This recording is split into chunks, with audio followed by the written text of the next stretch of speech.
Hello everyone, welcome back. In this video, I thought we could sort of debunk some of the most commonly held prejudices against certain vegan foods. Obviously, a big part of convincing people to be open-minded to the possibility of veganism is getting them on board with vegan food. And if people hate or think they hate some of the biggest staples of our diets, it's going to be difficult to do that. So let's get into it and we'll see if we can change anyone's mind. And we are starting with, of course, tofu. I would say tofu is notoriously one of the most misunderstood foods, period, vegan or not. My mom recently told me that she had never tried tofu in her entire life. She has tried it since, but she had never eaten it once because she hated the name. She thought the name was stupid, and that's why she never tried it. While I may have my own opinions about that reason, people have all sorts of reasons for avoiding tofu. Whether they're afraid of the soy, they don't like the texture, they think it tastes bland, they are just afraid of the unknown. But the most common reason, in my opinion, that people don't like tofu or don't think they like tofu is that they don't know how to prepare it, or they've tried it and it was cooked by someone who didn't know how to prepare it. I remember very clearly the first time I tried tofu. It was at my high school dining hall. And before I say anything negative, I want to say that I'm very impressed that my high school in, the early 2000s was even trying to serve tofu. But I will say, I don't think they quite knew what they were doing with it. I don't know exactly how they prepared it, but it seemed like it was just baked with nothing on it, just plain tofu baked, and that's how they were serving it. I had a friend who was on board with tofu and she was like so excited about it, and I was like, girl, you must be crazy, because this is the most disgusting thing I've ever seen, tasted, all of it. And that wasn't really a great first exposure to tofu, I would say. It didn't really set me up to be open-minded about it in the future. The lasting impression that people get when they eat tofu that isn't prepared correctly, it's so difficult to undo. But tofu is essentially a chameleon. It can be prepared so many different ways. It can come in so many different forms, shapes, textures, firmness levels. There are a lot of great tofu recipes out there. There are a lot of great tips and tricks for different preparations. So I'll definitely put some links in the description box of some great tofu recipes. But basically what I would recommend to you is do not try to go simple with tofu. Just like you wouldn't do like a plain chicken breast just grilled with nothing on it, no seasonings. You would never just eat a chicken breast like that. You shouldn't probably eat tofu like that if you want to get used to it and enjoy it. Now that I'm like a few decades into eating tofu, I do kind of like tofu in a more simple preparation because I've come to really enjoy the natural flavor and texture. But that being said, I would also never eat it just totally plain. It's always with some type of sauce or paired with more high flavor ingredients. So that's my recommendation. Best of luck. I hope you come around. So the second vegan food that you think you hate but are actually wrong is hummus. Now, a lot of people really like hummus. If you're watching this video, maybe you like hummus and you're like, I don't hate hummus, but I also think that it's criminally underappreciated, and I think a lot more people would like hummus a lot more if they knew what I'm going to tell you. But first, I'm going to tell you about the first time I tried hummus, which was again in my high school cafeteria. Again, appreciate them, trying something new. But I remember seeing this bowl of hummus. Of course, I didn't know what it was, and I saw on the label that it said hummus, and I was like, what is that? And someone was like, oh, it's this, it's kind of like a spread. It's really good. It's really healthy. Like, it's really good for you. I remember it being presented to me as something that was really good for me. And for some reason in my brain, because I had just learned about layers of soil, my brain immediately thought of humus, like as in the soil layer, humus. And I thought that that was somehow involved in what I was seeing in front of me. Like, I thought that for like a little while, which is embarrassing. But it also goes to show that people can just invent all kinds of crazy things in their head to be disgusted by when they just don't want to like a certain food. And I remember people being like, no, it's chickpea based, and I didn't even really know much about chickpeas at that point, so I was like, I don't know, tried it, didn't like it, and it took me a really long time to actually appreciate hummus. And honestly, it wasn't until the last 2 years that I realized that I actually fucking love hummus. But the reason that I didn't like it for so long, up until very recently, is that most people make hummus wrong. Most restaurants, most food companies, most people who make it at home. There's a lot of hummus out there that's giving real, authentic hummus a bad name. And I'm here to set the record straight. If when you think of hummus, you think of something that's really thick, not super flavorful, has kind of like a tart, acidic taste, then you're probably used to store-bought hummus. But if you're like me and you think of it as really smooth, kind of velvety, rich, creamy, very simple flavors, but still so fucking delicious, then you've been lucky enough to have the real thing. So there are a few big things that differentiate the two. One being the methods of preparation, and the other being tahini. If you don't know what tahini is, it's a buttery paste made out of sesame seeds. It's really what gives hummus this kind of creamy, rich, delicious flavor versus store-bought hummus where it kind of just tastes like chickpeas, which like doesn't taste very good. So my sister-in-law actually sent me an amazing hummus recipe, which I'm going to share in the description box. But in the recipe, the blogger talks about how she has toured multiple hummus facilities, and one thing that they all have in common is that the people who work there say that they drastically reduce the amount of tahini in their products in order to keep costs down. And these facilities make hummus for like all the big store-bought brands. So that just kind of tells you everything you need to know. Like I already knew that store-bought hummus didn't have enough tahini in it, but hearing it confirmed by someone who's toured the facilities makes it make a lot more sense. Another thing that I can't stand about store-bought hummus is that they use citric acid, which is a preservative, but it gives all store-bought hummus, or most I should say, this just like tangy, tart taste.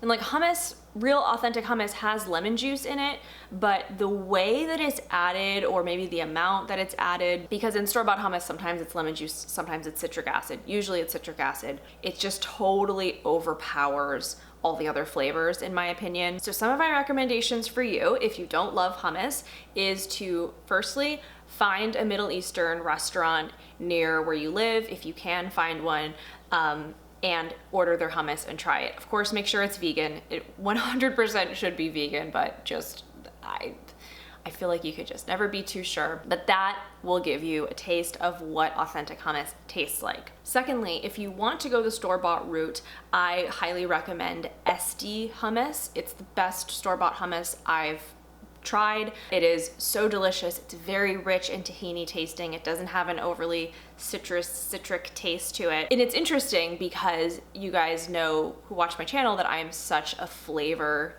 high flavor person. But with hummus, if you get a really good hummus, the original flavor tastes amazing. You don't need all these crazy flavors that they sell in the stores. And then I definitely recommend, if you want to make it at home, trying this recipe that I mentioned my sister-in-law sent me. It's the best homemade hummus recipe I've tried. I've made my own hummus at home before and it never really came out that well. But back to what I was mentioning before with, the preparation matters.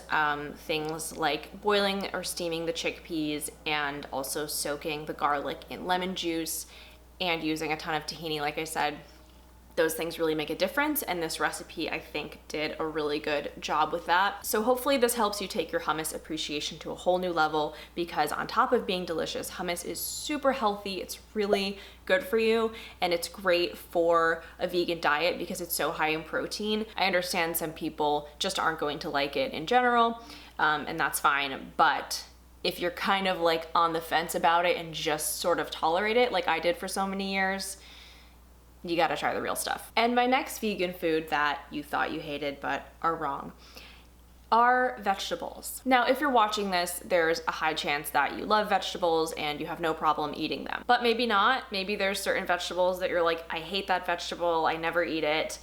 I've heard a lot of people say things like this. And if you're one of those people, I'm going to argue that what you don't like is the preparation of the vegetable and not the vegetable itself. Vegetables are pretty incredible in that the textures and flavors of just one vegetable can vary pretty significantly from one cooking method to another. For example, steamed broccoli to me tastes totally different from oven roasted broccoli. Same goes for cauliflower, same goes for Brussels sprouts. And I think with vegetables, a lot of times we hold really tightly onto the way that vegetables were served to us as kids. For me, my mom did have us eat a lot of fruits and vegetables, which I'm grateful for, but with a lot of the vegetables, I wasn't really crazy about the preparation.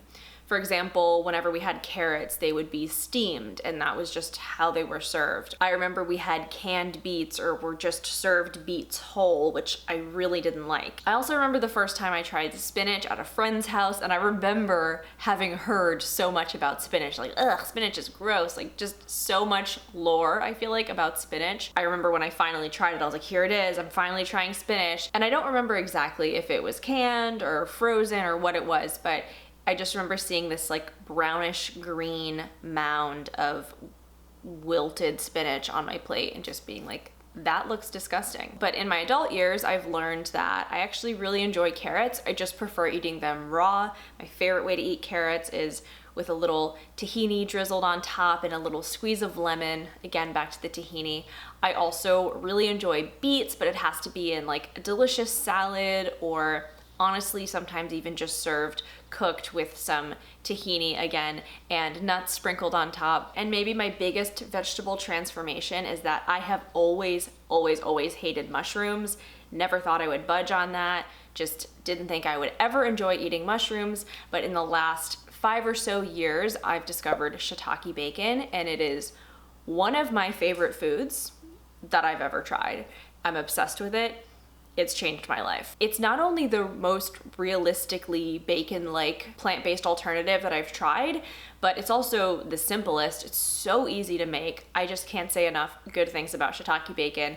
I actually have a whole video where I made it, so I will link that up above. But some of my recommendations for vegetables are, like I said, trying different cooking preparations. If you usually steam something, maybe try baking it or sauteing it with some olive oil and garlic. If you've always tried spinach cooked, try eating it raw, like in a salad, or I really love just chopping it up and sprinkling it into pasta. Like basically whatever pasta dish I'm making, when I'm ready to serve it, I just sprinkle in some chopped up spinach, mix it around so that it gets wilted, but not like so crazy wilted. And I like chopping my spinach because I really don't like having just like long, big, wilted pieces of spinach. I talked about this in my minestrone soup video where they get like wrapped around the ugh. But yeah, bottom line is try different cooking methods because the odds are that you don't actually hate that vegetable, you just didn't like the preparation. And my final vegan food item that you thought you hated but are probably wrong is vegan cheese. We've come a really long way with plant-based milks, plant-based meats, ice cream, even with vegan cheese. But vegan cheese is, I think, the category, and I know a lot of my subscribers agree with this, I've seen a lot of comments to this effect, that we just haven't really nailed it yet. And that's not to say that there aren't some amazing vegan cheese options out there, because there are. I think the thing with vegan cheeses is there's such a huge disparity between the best and the worst. Like the bar for the best ones is so freaking high, and then the bar for the worst ones is like on the floor. Like I've tried some that were so insultingly bad that I was like, how did you think you could charge me $8 for this? And if you're someone who's tried a vegan cheese before, absolutely hated it, and just haven't wanted to try another one since, I totally get it.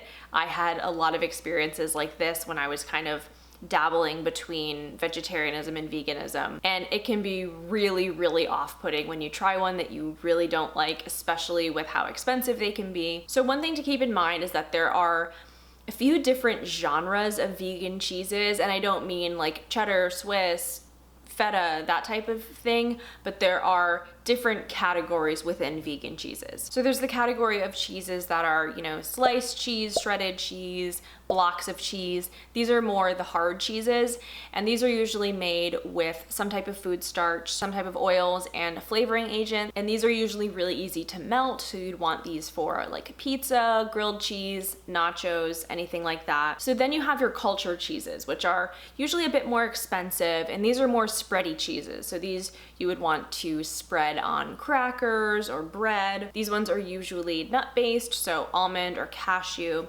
And they tend to have more of a tart or tangy flavor because of the cultures that are added. So examples of these would be Miyoko's Cheese Wheel, Tree Line, Kite Hill, products like that. So then you have outliers like a mozzarella wheel, you know, again, I think of Miyoko's, or a crumbled feta.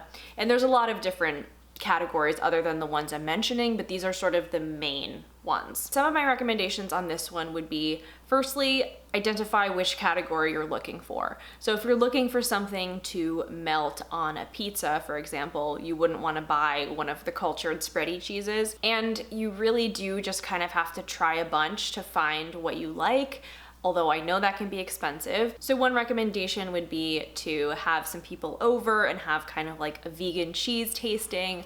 I know the weather's getting nicer, so you know, you can do a picnic or something like that and have everyone bring one vegan cheese, and then you can have also, you know, crackers and fruits and jams and stuff like that, anything to kind of enhance the experience. That way you can try a variety of different vegan cheeses without feeling like you have to spend a ton of money or being worried that they're going to go to waste if you don't like them, because hypothetically different people might like different cheeses. And just to shout out some of my favorite vegan cheeses, for hard cheeses, I think there's really nothing better than the Violife Epic Mature Cheddar Block. I have always been a cheddar gal my entire life. I loved just like super sharp cheddars, and I went so many years as a vegan not really having anything that kind of filled that niche for me, and the Violife Epic Mature Cheddar really does that. I will say with most of the Violife cheeses, I prefer them raw rather than melted. So for that one, I love eating that just like cheese and crackers. It's the perfect thing for like a vegan fromage charcuterie board type of thing. For melting purposes, I do prefer Follow Your Heart, and I will do Daya every now and then. I prefer the cutting board collection of the Daya cheeses rather than their original recipe. Then for spready cheeses, I do love the Miyoko's Cheese Wheels for special occasions, and I also love their Roadhouse Cheddar.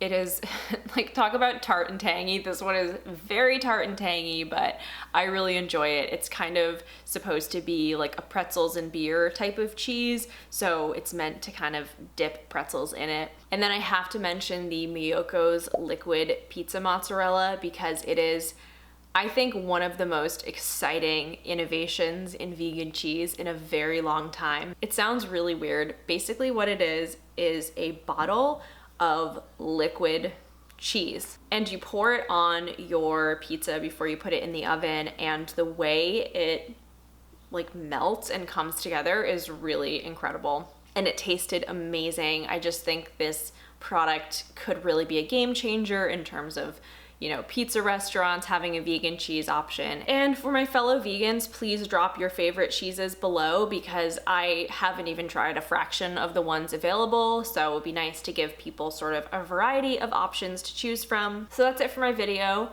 Hope I was maybe able to change your mind on some of these items or convince you to give them another chance. Let me know in the comments what you guys think are the most misunderstood or underappreciated vegan foods. Thanks for watching. Give this video a thumbs up if you enjoyed it, and I'll see you again soon.